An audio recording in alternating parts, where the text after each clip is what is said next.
కేంద్ర ప్రభుత్వ విద్యా విధానాలపై కాంగ్రెస్ అగ్రనేత రాహుల్ గాంధీ నిప్పులు చెరిగారు. సిబిఎస్ఈ బోర్డు పరీక్షల రీవెరిఫికేషన్ రుసుములపై ఎక్స్ వేదికగా విమర్శలు గుప్పించారు.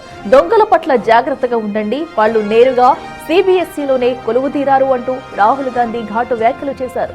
బోర్డు చేసే పొరపాట్లకు విద్యార్థులు మూల్యం చెల్లించుకోవాల్సి వస్తుందని ఆవేదన వ్యక్తం చేశారు.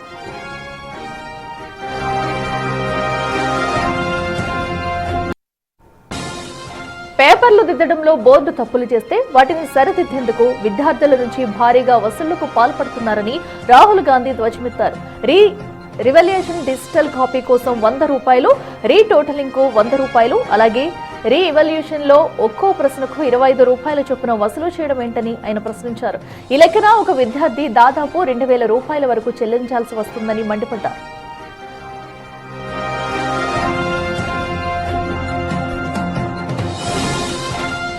సుమారు 4 లక్షల మంది విద్యార్థులు ఇలాంటి దరఖాస్తులు సమర్పిస్తున్నారని, దీని ద్వారా సిబిఎస్ఈ ఎంత భారీగా సంపాదిస్తుందో ఒకసారి ఊహించుకోవాలంటూ రాహుల్ గాంధీ కేంద్ర ప్రభుత్వాన్ని నిలదీశారు.